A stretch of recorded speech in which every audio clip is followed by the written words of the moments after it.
পিতা কি দেখেছিস বল? ওই সে মুকুটের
উপরে যেন আমি সর্পের দৃশ্য দেখতে পাচ্ছি। ওই সর্প যেন আমাকে আজকে তিনি গ্রাস করতে চাইছে। পিতা আপনার দুই চরণ ধরে বলি, এই কনিষ্ঠ পুত্র শ্রীমান দুর্লভ লক্ষ্মীন্দরের শুভ বিবাহ, আত্মীয় স্বজনে পরিপূর্ণ রাজপ্রাসাদ, চারিদিকে বেজে উঠেছে সানাইয়ের ধ্বনি। যে আত্মীয় স্বজনগুলো এসেছে সবাই যেন লক্ষ্মীন্দরকে শুধু আশীর্বাদ করবার জন্য ছুটে এসেছে। এর পূর্বে যখন আমার 6 সন্তানের বিবাহ হয়েছিল, আমি সবাইকে বর বেশে সাজিয়ে দিয়েছিলাম, কিন্তু আজ আমার দুর্ভাগ্য, 6 সন্তান ওরা কেউ বেঁচে নেই। আর 6 সন্তান বেঁচে নেই বলেই 6টি কাঁচা সোনা বিধবা বৌমা ঘরের কোণে বসে শাড়ির আঁচলে মুখ লুকিয়ে কাটছে। আর যদি আমার 6 সন্তান বেঁচে থাকতো, না জানি লক্ষ্মীন্দরের বিয়েতে আমার বৌমারা কতই না আনন্দ করত। আমার সন্তানরা বেঁচে নেই তো হতভাগীরা আনন্দ করতে পারছে না। ঘরের কোণে বসে যেন সবাই শাড়ির আঁচলে মুখ লুকিয়ে লুকিয়ে কাটছে। তাই নিজেই লক্ষ্মীন্দরকে এই মুহূর্তে বর সাজে সাজিয়ে নেব। লক্ষ্মীন্দরকে বর সাজে সাজিয়ে নেবার পর লক্ষ্মীন্দরকে নিয়ে যাত্রা করবো সেই উজানিরা ঘরে। এই কে আছিস? লক্ষ্মীন্দরকে পাঠিয়ে দে।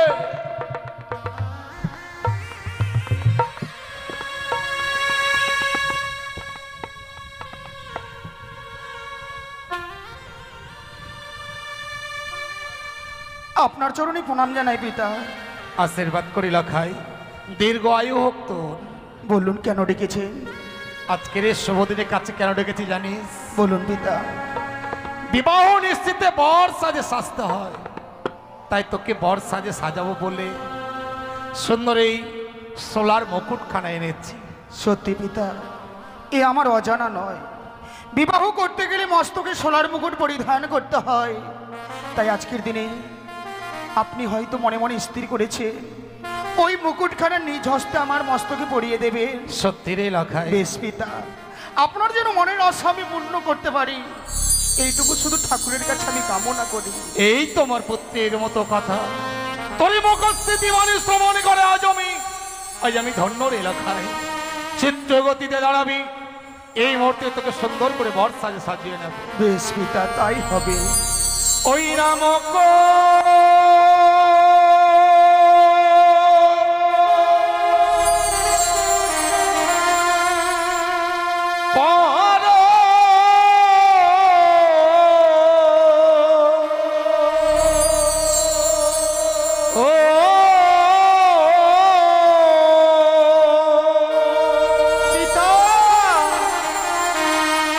আজিও রে বাঁচালা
লাগে মনে মরে কাঁদে গো। ওরে না এ সোনার মুকুটে ভয় পেতে পারিস না। ওরে কাশি তোকে আমি বলবাসে সাজিয়ে নি। আমি পারবো না।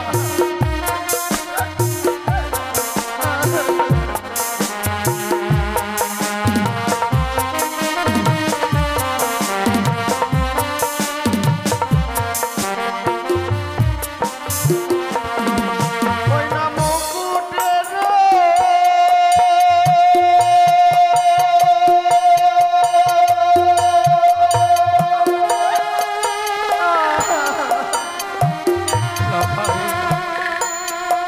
ওই না নামে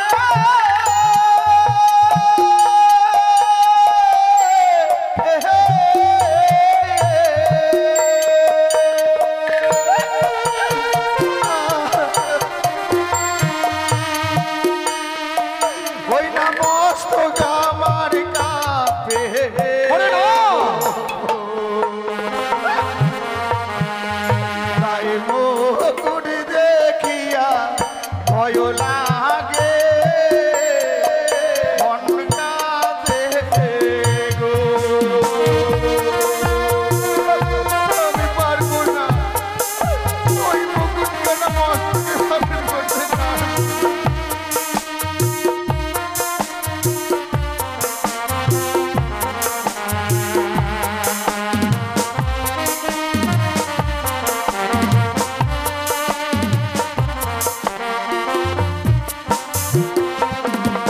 ওই না চলো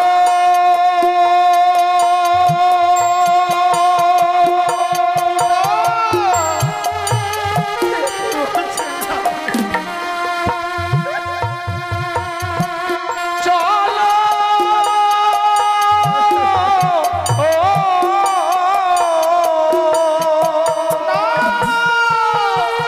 আমি যেতে পারবো না। আজিও রে বাঁচালা লাখা।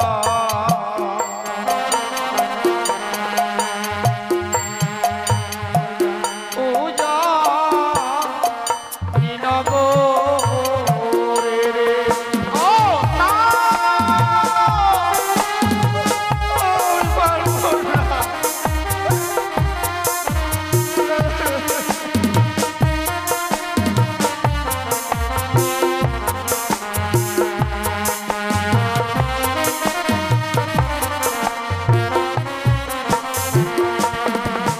আমি পারবো না পিতা, ওই মুকুট কাটা মস্তকে ধারণ করতে পারবো না। লাখাই রে ওই মুকুট দেখে প্রাণে বড় ভয় হয়।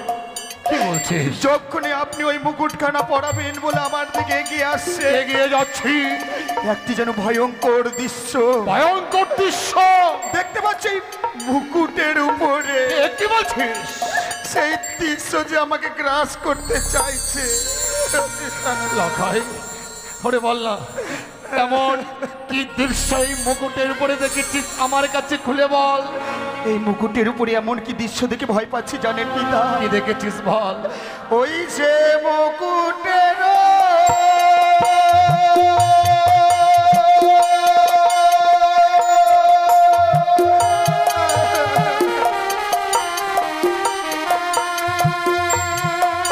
ওই নাই উপরে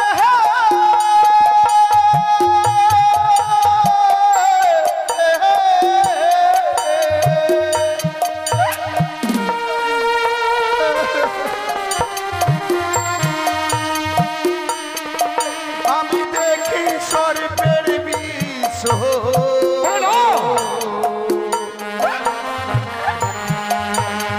মুকুট দেখিয়া ভয় লাগে প্রাণে মরে কাঁদে গো। মুকুটের সর্প দেখতে পাচ্ছিস? ওরে না, এ হতে পারে না। এ হয় না লাখাই। ওরে না।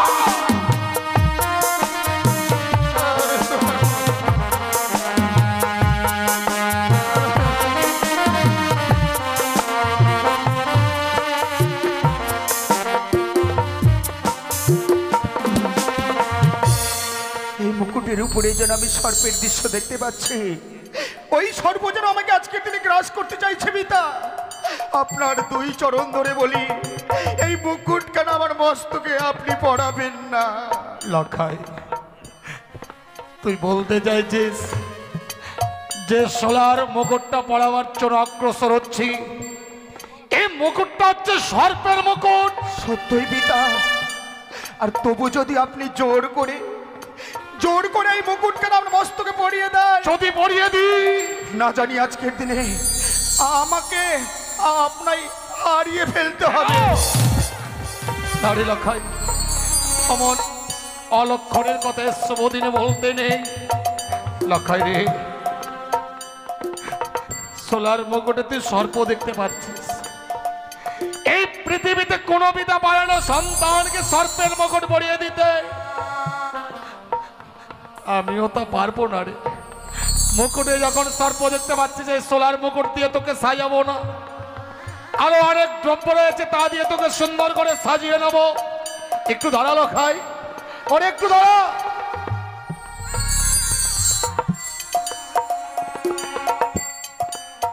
জানিস লখাই, সনাতন ধর্মে বিবাহ নিশ্চিতে মালা বদল করতে হবে। আর আজকের এই বিবাহ নিশ্চিতে তোর জন্য একটা নিষ্পাপ নারী,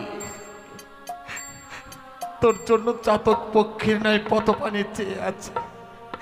কখন গিয়ে তুই তার গলে মালা বদল করবি? আজকের এই শুভ দিনে তোকে মালা দিয়েই আমি সুন্দর করে সাজিয়ে নেবো লখাই। সত্যি পিতা, ওই মুকুট থেকে আপনাকে বঞ্চিত করেছি। এই মালাখানা গলায় ধারণ করে আপনার জন্য আমি মনের আশা পূর্ণ করতে পারি পিতা। তাই যেন হয় রে লখাই। আজ মালা পরো পরবা লখা,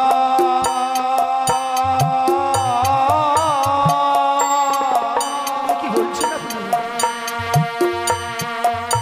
আজ মালা পরো তোমার গলা।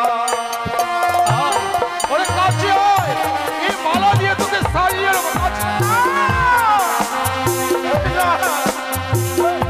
আমি পারবো না, এই মালা আমি গলায় ধারণ করতে পারবো না। আজ মালা পরো পরবা লখা,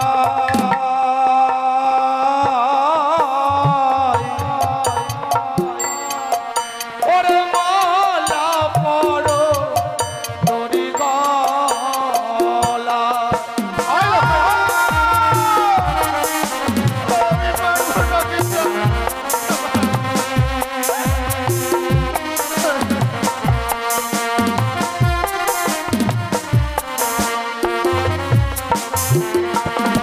বসে মালা নাহা পরায় হো, ওগো পিতা সওদাগর। তোকে কে বলছিস?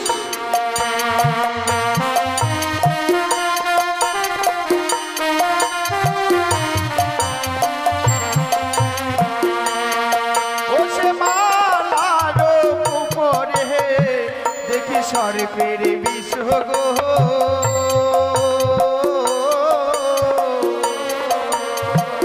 ওগো বাবা, মালা দেখিয়া ভয় লাগে। ওরে না, এ মালা দেখে ভয় পেতে পারিস না।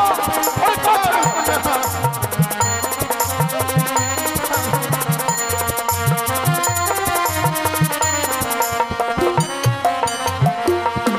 বসে মালা পরিলে গলায় আমার জ্বলিবে।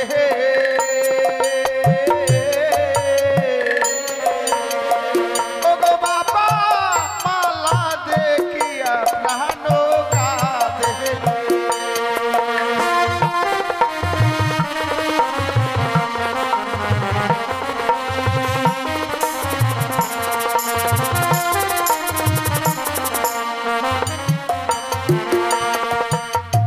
পিতা গো, যা দেখেছিলাম ওই মুকুটের উপরে একই দৃশ্য দেখতে পাচ্ছি এই মালার উপরে। এই মালাখানা গলায় ধারণ করলে গলাখানা আমার চলে উঠবে। দোহাই আপনার পিতা, আপনার দুই চরণ ধরে বলি আজকের দিনে এই মালা মুকুট দিয়ে আমাকে আপনি সাজাবেন না।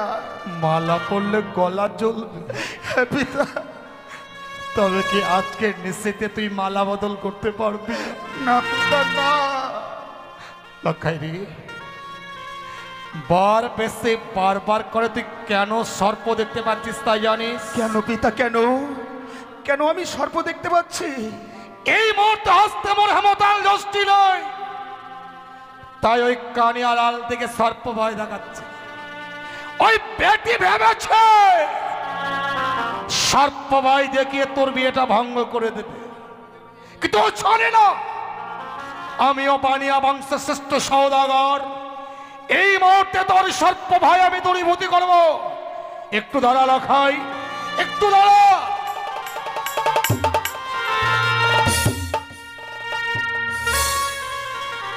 লখাই, এই আমি দিলাম হেমতালের বেরি, তোরই মস্তকে দেব মুকুট বড়ি। চেয়ে দেখতো লখাই, এখনো কি বর বেশে সর্প দেখা যাচ্ছে? সত্যি পিতা, এতক্ষণ ধরে যে মালা মুকুটের রূপ আমি সর্প দেখতে পেয়েছিলাম, কই আর তো আমি কোনো সর্পের দৃশ্য দেখতে পাচ্ছি না। তাহলে এবার মুকুট মালা পরিধান করতে নারাজ হবি না লখাই? এবার আমি নিশ্চয়ই পারবো, পারবো পিতা পারবো। লখাই, চিত্র গতিতে দাঁড়াবি। এই বৃদ্ধ বয়সের শেষ আশাটুকু আমি পূর্ণ করবো রে লখাই। তাই হবে পিতা, তাই হবে। ওগো, ওগো মোর মা ভগ্নীগণ, ওগো মোর আত্মীয় স্বজন, এই মুহূর্তে লক্ষ্মীন্দরকে আমি বর সাজে সাজাবো। আপনারা সবাই সংকীর্তনী উলধ্বনি দিয়ে পুত্র লক্ষ্মীন্দরকে আশীর্বাদ করবেন। জয় শিব শম্ভু, জয় শিব শম্ভু।